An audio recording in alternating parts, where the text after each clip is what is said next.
The faces of modern Egypt, the faces of ancient Egypt. Two lands, yet the same land, separated in time by thousands of years, but united by a life-giving river, the Nile. The river cuts a thin, fertile valley through the massive desert system that makes up most of this country. The Nile is the foundation of Egypt's 7,000-year-old civilization. In the 7th century, the Arabs conquered Egypt and permanently changed its character. Today, Egypt is the most populous Arab state, and Cairo, its capital, is the world's largest Arab city.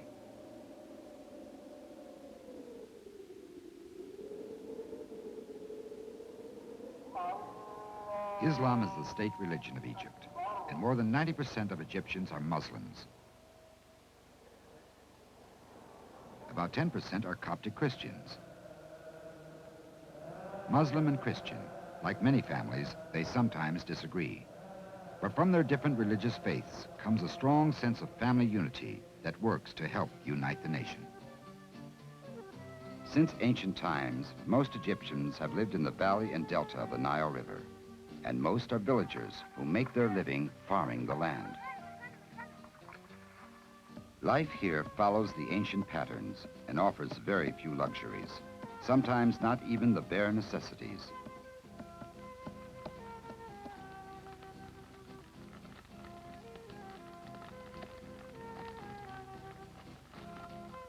But these conditions are changing because of a government serious about improving life in the rural areas. The changes began in 1952, when the monarchy of King Farouk was overthrown in a revolution of Egyptian army officers led by Gamal Abdel Nasser. The Republic of Egypt was established, and Nasser was its first president under a new constitution in 1956. Then Egypt took over full control of the Suez Canal, a vital shipping link between 3 continents. Now all revenues from the canal went to Egypt. And to fulfill a long-held dream of controlling the Nile, Egypt began the building of the high dam at Aswan. The full project was completed in 1970 with the help of the Soviet Union. Then to further change the old ways of life, Nasser's new government enacted a series of land reform laws. The laws limited the amount of land any one person could own. The government took over land owned by 2,000 wealthy Egyptians and divided it among 170,000 landless peasants. This redistribution of the land was only part of the government's program of improving life for the farmers.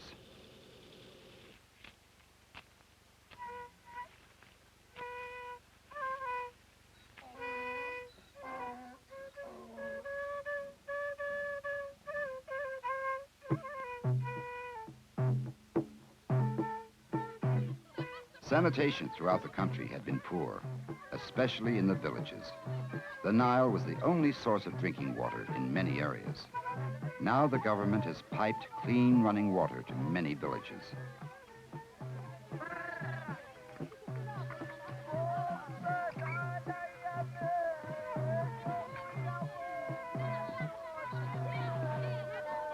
Ancient remedies like these roots used to be about the only medical help the rural people had available.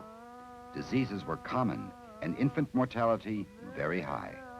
Many children did not survive their early years. Now, hundreds of combined service units are at work in these rural areas. At centers like this one, the people are provided not only with medical aid, but with social and educational services. There are more doctors at work now throughout the country, 5 times as many as there were 20 years ago.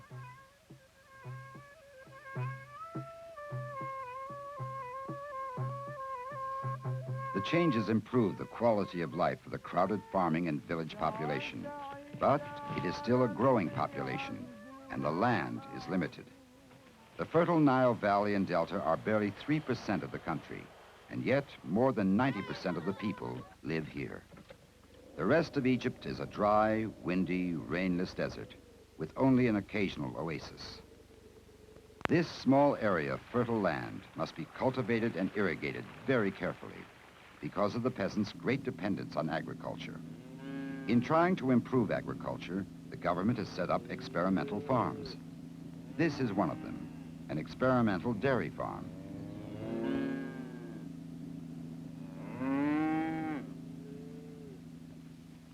Since ancient times, farmers have worked together to get the highest yield possible from every plot of land.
Cultivation and high productivity result in some crop surpluses, which can be exported.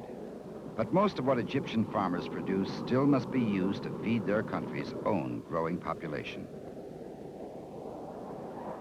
Life in the farm villages depends on the canals of the valley and delta, fed by the waters of the Nile River.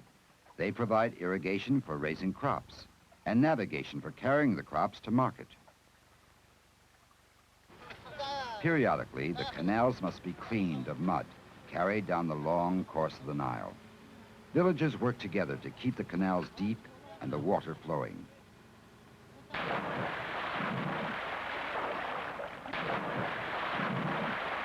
But the mud that clogs the canals is rich in minerals. It can be used to fertilize the farmland.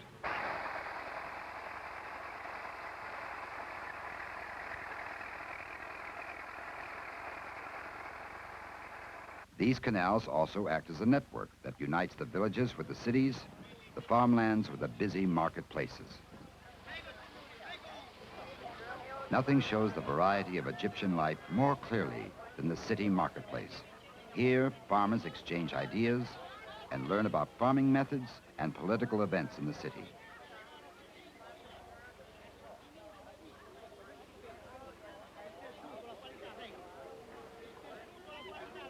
The city marketplace is also the area where most rural people who move to the city will settle. A rapidly growing rural population and limited land have forced many Egyptians to give up village life. They trade the quiet country for the frenzied activity of the city streets. The move is not an easy one. City life is more impersonal and less secure. But most villagers cluster together and carry on their village traditions in spite of the strong urban influences surrounding them. Some will find jobs in Egypt's textile industry. Cotton, introduced in the early 1800s, is the country's most important commercial product. The textile industry employs more workers than any other urban business. Textiles and cotton goods make up over half the value of Egypt's merchandise exports. Migration to the cities and population growth have created Egypt's serious housing problem. The need for housing is so acute that families will move into a building before it's fully built.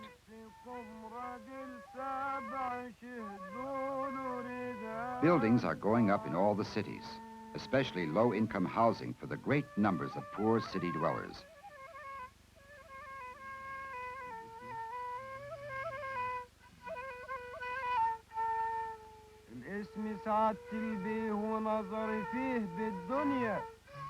But large city population means that people are one of Egypt's main resources.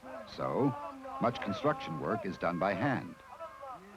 For construction, the people take what they can from the land. Mud bricks are molded here in a technique that is 5,000 years old.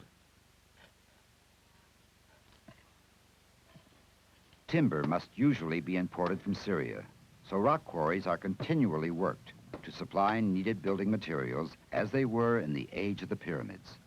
The whole process of getting the rocks from the quarries to the building sites is a slow one. And camels are still being used, as they have been for thousands of years.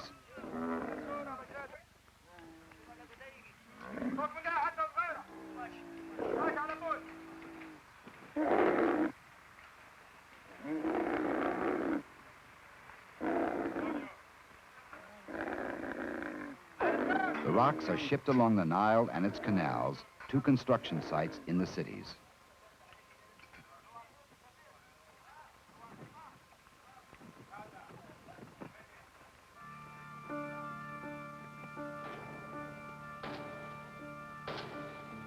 The face of the Egyptian city is changing, yet a distinct Arab flavor is still common in the large urban centers.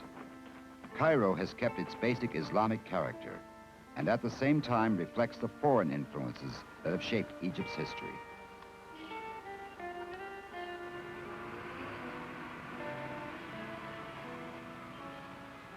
Cairo is a metropolis of more than 8 million people and a cultural center for the Arab world. The movement from the villages to the cities is one great change affecting the people of Egypt. But another movement is taking place, a social movement, a closing of the gap between the city people and people still living in the rural areas. The major carriers of this change are the government leaders and a growing middle class. In the past, many of Egypt's university-educated people left their country in search of new opportunities. Now, some of these people see encouraging signs of opportunity in their own land. Many of them are products of an improved Egyptian educational system. Schooling is free on all levels. The government is also attempting to improve the quality of education, stressing foreign languages and scientific research methods and teacher education. Illiteracy is a problem. Even with free education, a large proportion of the people still can't read or write.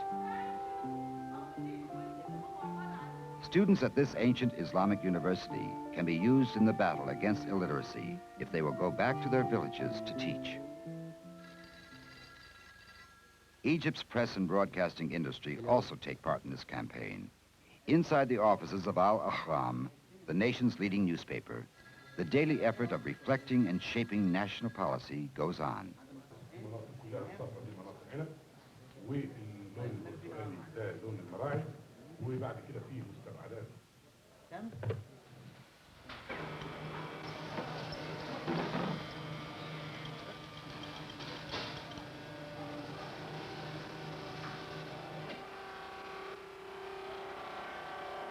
The newspaper is read throughout Egypt and much of the Arab world. Television and radio networks are also growing, bringing more of the rural people in touch with the world outside their farm villages. Egyptian television and radio broadcast to the whole Middle East.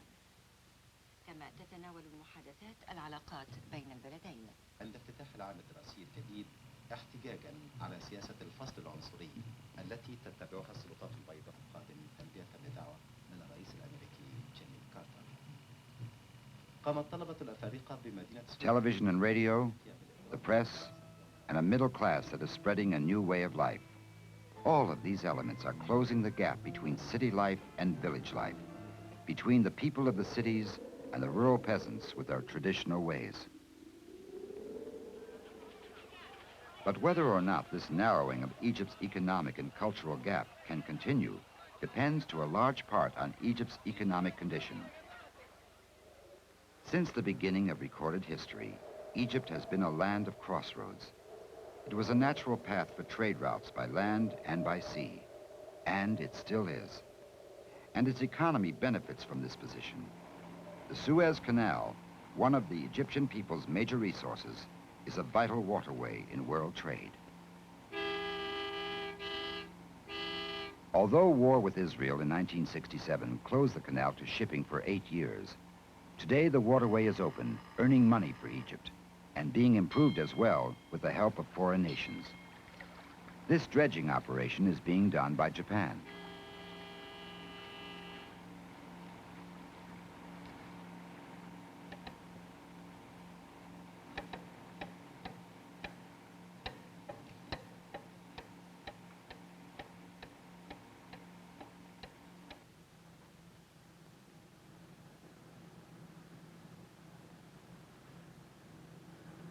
The canal will also be widened to increase the volume of shipping it can handle.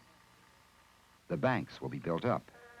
More shipping through the canal will bring in more revenue for the economy of Egypt.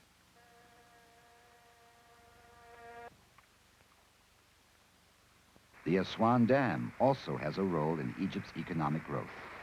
It's provided irrigation water to help reclaim small areas of desert land. At the same time, the dam is a tremendous new source of hydroelectric power. It has more than tripled the country's electrical output in the few years it's been in operation. More power is available for Egypt's heavy industries.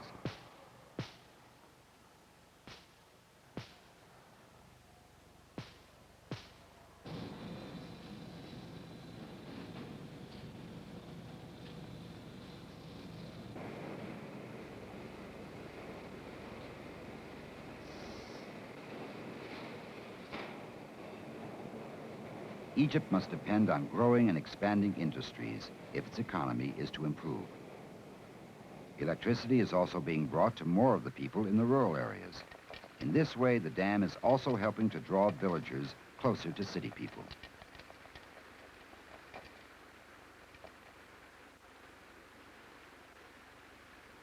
But since the Aswan Dam went into operation, changes have occurred in the waters of the Nile and its canals.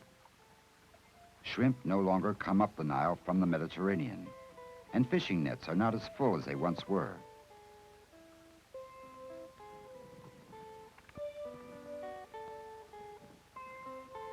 Yet fishing fleets can now operate south of the dam on Lake Nasser.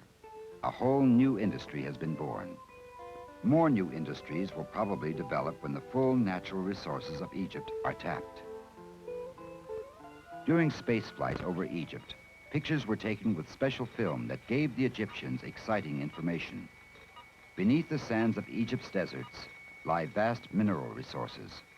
They offer the promise of an economy that is not dependent on the narrow strip of fertile land that follows the Nile and its delta. Locating the resources was important, but getting them out from deep beneath the desert sands will be difficult.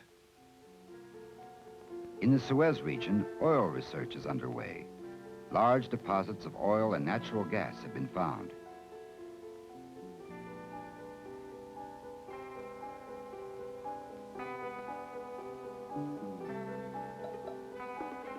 There are many offshore deposits already being worked.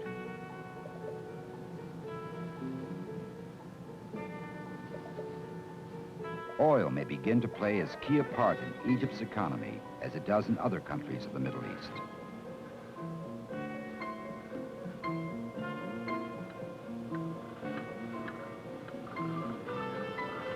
But even oil won't help the Egyptian economy much if there isn't peace between Egypt and its neighbor Israel. The Egyptian people have faced the destruction of wars with Israel, conflict that has been costly in lives and property, conflict over the political rights of Egyptians and Israelis and Palestinians. The Egyptians honor their dead, but they would rather have peace. Yet, Egypt's role in Arab causes has forced the government to spend more and more for military projects. Since 1970, the Egyptian people have begun laying more emphasis on peace and domestic development under the leadership of President Anwar Sadat. A permanent peace would mean much more money could be used for building the Egyptian economy, for drawing together the people of Egypt and building the future they dream of.